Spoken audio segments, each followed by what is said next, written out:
था माम प्रपद्यन्ते तां तथा भजामि। तो हम लोगों का भाव ये है कि अभी हम आपको दंपति के रूप में खूब सुख देना चाहते हैं, तो वो तैयार है वो तो बनने के लिए। तो उससे भी तर्क से साबित होता है कि इसमें ये तो ऐसे है, ये ऐसा रस, क्योंकि ऐसे बहुत सारा समुदाय है जो ऐसा चाहता है कि हम आपको हैं, हम मतलब कांता भाव नहीं, सहचरी भाव, कि हम कांता वगैरह नहीं, हम आपको दंपति देखना चाहते हैं और हम आपकी सेवा करके सुख लेना चाहते हैं।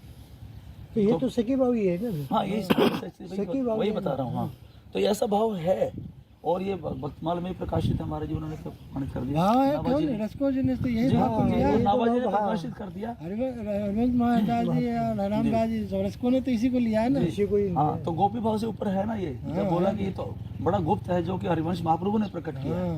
नाभा जी ने ये बताया, और जब उन्होंने अवतारों की लीला की, आए नहीं उनके मन में ये बात, तब राधा रानी के चरण सेवन किया, तब ये प्रकट हुआ। सर जी 500 साल के पहले कभी नहीं प्रकट हुआ ये जो चैतन्य महाप्रभु थे। जयदेव जी ने उसका ग्रहण किया।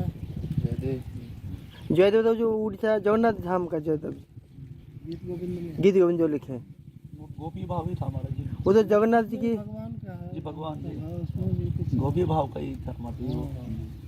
सहचरी भाव तो हरिवंश महाप्रभु ने जी, उसमें लिखा हुआ प्रकट किया उन्होंने किया। रूप गोस्वामी जी का नहीं है वो एक्चुअली प्रकट जो किया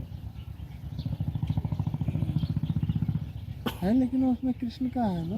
युगल उपासना तो है। हाँ, युगल उपासना कृष्ण की प्रधानता लेके। नहीं, उनका कहना ऐसा है कि हम ठाकुर जी का नाम लेके तो राधा रानी अपने आप आ जाएगी। अपन ऐसे बोलते हैं कि राधा रानी का नाम लेके तो ठाकुर जी आप आ जाएंगे। वहाँ भी राधा रानी की उपासना करने से ही भगवान के, राधा रानी के बिना उपासना के भगवान का पूरा आस्वादन कोई कर नहीं पाता। राधा रानी पूरा आस्वादन करती है, इसीलिए उनका दासी बनना बहुत जरूरी है। जी जी, सभी आचार्यों का ये मत है कि श्री कृष्ण का पूरा आस्वादन कोई कर नहीं सकता है। जी जी, उनका चरणों में आश्रित होकर राधा रानी के तब कर सकते हैं। हाँ, राधा रानी ही करती है, उनका आस्वादन उनके सहारे होगा। उन्हें राधा रानी में इतना सामर्थ्य है जो उनके सब भाव को ग्रहण कर। हाँ, और किसी सखियों ने कोई तो मूर्छित हो जाता है, कोई पूरा आस्वादन, कोई एक देखा तो उसी में बेहोश हो जाते हैं। सबका आस्वादन केवल श्री जी कर सकती है और कोई नहीं कर सकती। उन्हीं की कृपा से। हाँ, उन्हीं की कृपा से थोड़ा आस्वादन हुआ, उनकी कृपा से होगा। श्री कृष्ण में वो सामर्थ्य है, राधा रानी में उससे ज्यादा सामर्थ्य है। वो वहाँ विचकित हो जाते हैं श्याम सुंदर जी उनके रूप को देख के। हाँ, क्योंकि उनमें इतना प्रेम है ना, साक्षात प्रेम ही श्री जी है जी। उनका जो घनीभूत रूप जो है प्रेम का, वो साक्षात श्री जी है।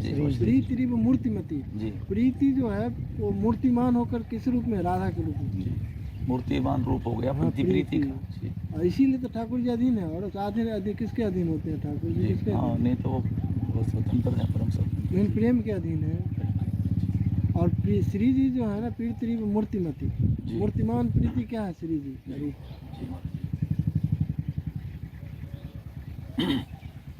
गोपियों को भी महाराज उनकी अधीनता स्वीकार करानी थी श्री कृष्ण को, तभी अंतर्धान होके उनका आश्रय लिया गोपियों ने श्री जी का, तब फिर पूरा अच्छे से महाराज हुआ। कितना दिन चला था महाराज? ब्रह्मा की एक रात्रि। ब्रह्मा की एक रात्रि 300-350 साल। ऐसे बताया था, मैं सुनता हूँ भूल जाता हूँ, फिर मैं कृपा जी बताया था ना ब्रह्मा का एक दिन कितना सुनता हूँ भूल जाता हूँ। रात्रि के बराबर उसमें। हाँ, नहीं, एक दिन रात के कितना दिन से बता रहे थे। 330 करोड़, 329 करोड़ वर्ष, 329 करोड़ वर्ष ब्रह्मा का एक दिन होता है। उतनी ही रात हुआ था। 329 करोड़ रात हो गया उस दिन, रात पूरा रात पर नहीं हुआ, वो एक रात खाली ब्रह्मरात्रि उतना रात। तो यहाँ पता कि अभी चालू हो गई रात। फिर भी उनको हुआ कि अभी ऐसे हुआ। हाँ, टोटी लंबी गई। और उनके पतियों को पता ही नहीं चला, वो सो के उठे तो लगा कि हमारे साथ ही सोई हुई। वापस भेज दिया। मुझे गोपी भाव में अगर महाभाव तो जा सकता है, महाभाव पूरा मूर्छित हो जाता है। महाभाव में मादन और जो मादनाख्य महाभाव गोपियाँ भी, लेकिन गोपियों का हमारा जी उसमें सिर्फ एक